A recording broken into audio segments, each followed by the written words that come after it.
आप ये देखें कि इसके बाद तालिबान की तरफ से बाकायदा थ्रेट आने शुरू हो गए हैं। मैं और जावेद, आप भी थे मौजूद, हम बात कर रहे थे आपस में कि उस तरफ से धमकी आ गई है कि गौर करे पाकिस्तान इससे पहले कि सूरत हाल जो है वो तकलीफ दे हो जाए। अमेरिका और हिंदुस्तान का स्ट्रेटेजिक पार्टनरशिप एग्रीमेंट है, तो किसी सूरत में अमेरिका हिंदुस्तान के मफादात को बालाए ताक रख के कोई काम नहीं करेगा। लेकिन इसमें खतरात हैं। खतरात इसमें यह हैं कि एक तो तालिबान और पाकिस्तान के दरमियान कशीदगी इतनी बढ़ जाएगी कि दुश्मनी तक पहुंच जाएगी। हकीकत है वो कौम को बतानी चाहिए। कुछ तो हक़ाइक़ हैं, ज़ाहिर है $100 अरब हमने कर्जे देने हैं बैरूनी दुनिया के, और आपको पता है कि कौन ये सारा कुछ कंट्रोल कर रहा है, IMF के मामला हो, ये सारी चीज़ें। तो कम अज़ कम कौम को इत्मीनान में तो लें। सदीक जान कुछ बताएं तो सही। यहाँ पे बिल्कुल खामोशी है, सारी खबर वहाँ से आ रही है। अमेरिका और हिंदुस्तान का स्ट्रेटेजिक पार्टनरशिप एग्रीमेंट है, तो किसी सूरत में अमेरिका हिंदुस्तान के मफादात को बालाए ताक रख के कोई काम नहीं करेगा। लेकिन पाकिस्तान के मफादात को उन्होंने कई बार बालाए ताक रख के अपनी पॉलिसी बनाई है। तो ये अमेरिका और पाकिस्तान के जो ताल्लुकात हैं इनमें डेप्थ नहीं है, ये ट्रांजैक्शंस हैं। तो ये इस किस्म की बातें हो रही हैं। ये नहीं कि पाकिस्तान से अड्डे मुस्तकिल तौर पे मांगे जा रहे हैं, बल्कि पाकिस्तान से कुछ लॉजिस्टिक सपोर्ट इसलिए मांगी जा रही है कि अगर किसी इमरजेंसी में इसकी ज़रूरत हो तो फिर पाकिस्तान के रास्ते फौरी तौर पे अमरीकी फ़ौज जो है वो बगराम एयरबेस पे या किसी जगह उतर जाए और तालिबान का मुकाबला करे। इसकी नवीयत चंद दिनों होगी या चंद हफ्तों तक होगी, लेकिन इसमें खतरात हैं।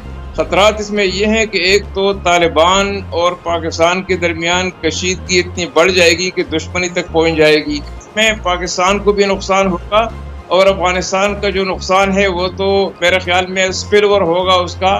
जो चाइना का जो बेल्ट एंड रोड इनिशिएटिव है वो भी उसकी ज़द में आएगा। जो ईरान और पाकिस्तान के ताल्लुकात हैं वो भी इसकी ज़द में आएंगे। और जो सेंट्रल एशिया के पाकिस्तान के साथ जो रवाबित होने वाले हैं, तुर्कमानिस्तान गैस पाइपलाइन और ताजिकिस्तान से जो बिजली वगैरह के मंसूबे हैं वो सब जो है वो बिल्कुल ख़त्म हो जाएंगे।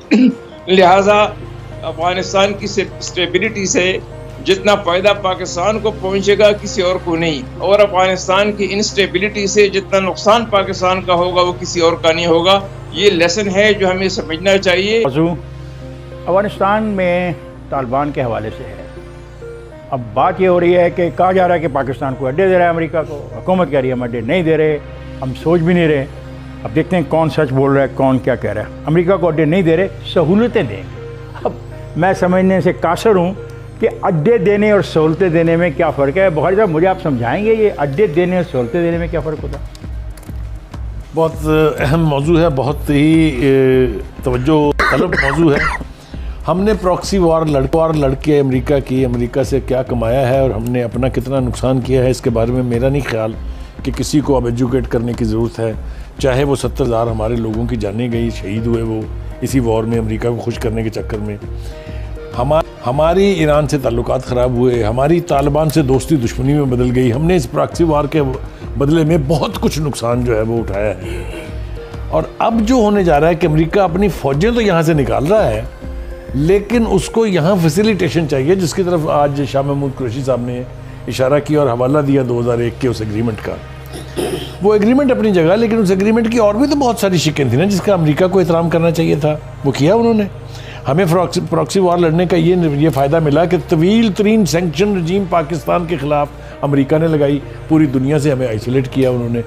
तो 2001 के मुआहदे में जितनी शिकें थी बाकी उस पर भी गौर कर लेना चाहिए। ये हम डिनाई कर रहे हैं कि हम उनको अड्डे नहीं दे रहे हैं, बिल्कुल ठीक हो गई ये बात, फॉरेन ऑफिस की माननी नहीं चाहिए। लेकिन अगर हमारे 2 हवाई अड्डे जो हैं वो शामिल होंगे उस फैसिलिटेशन में जो हमने उनके लिए करनी है, तो बात तो एक ही है। आप ये देखें कि इसके बाद तालिबान की तरफ से बाकायदा थ्रेट आने शुरू हो गए हैं। मैं और जावेद, आप भी थे मौजूद, हम बात कर रहे थे आपस में कि उस तरफ से धमकी आ गई है कि गौर करे पाकिस्तान इससे पहले कि सूरत हाल जो है वो तकलीफ दे हो जाए। मैं ये कहना चाहता हूँ कि हमें इस प्रॉक्सी वार का न माजी में कोई फ़ायदा हुआ है, ना हमें आने वाले वक्त में कोई फ़ायदा होने जा रहा है। अमेरिका अपने मुफाद से ऊपर उठ के देखने के लिए ना कभी माजी में तैयार हुआ है, ना वो अब तैयार होगा। हमें अब दोबारा इस्तेमाल नहीं होना चाहिए। लेकिन हमें भी चाहिए कि हम इसमें जो मुश्किल आने वाली है सितंबर में, उसके लिए अपने आप को तैयार करें, क्योंकि अमेरिका का अगर बहुत ज़्यादा प्रेशर आया तो हमारे लिए बहुत मुश्किल हो जाएगा।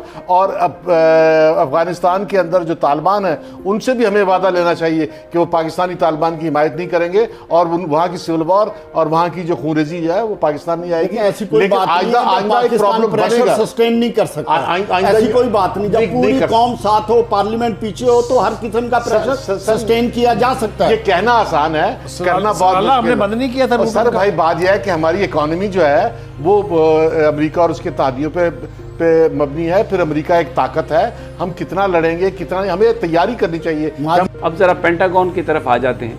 क्या पाकिस्तान के वजारत खारजा ने या हमारे किसी सफ़ीर ने, मुशीर ने ये बात खुद से कही कि हाँ हम पर प्रेशर है, अड्डा मांग रहे हैं हमसे अड्डे, लेकिन हम अड्डे नहीं देंगे? बात तक नहीं की, जिक्र तक नहीं किया। और वहाँ से अमेरिका से, वाशिंगटन से ये खबर आई कि जनाब अड्डे मांगे जा रहे हैं। तो कम अज़ कम कौम को इत्मीनान में तो लें। सदीक जान, कुछ बताएं तो सही। यहाँ पे बिल्कुल खामोशी है, सारी खबर वहाँ से आ रही है। हकीकत है वो कौम को बतानी चाहिए। कुछ तो हक़ाइक़ हैं, ज़ाहिर है 100 अरब डॉलर हमने कर्ज़े देने हैं बैरूनी दुनिया के, और आपको पता है कि कौन ये सारा कुछ कंट्रोल कर रहा है। IMF के मामला हों, ये सारी चीज़ें, या FATF के मामला हों, जिस तरह से पाकिस्तान के लिए शिकंजा कसा जाता है। और पाकिस्तान को अभी ये FATF के मामले के ऊपर शौकत तरीन साहब के साथ हमारा इंटरेक्शन हुआ परसों जूम के ज़रिए, तो उन्होंने यही कहा कि एक पोलिटिकल एक इसमें मामलात हैं, या कंप्लाइंस हमने कर दी है।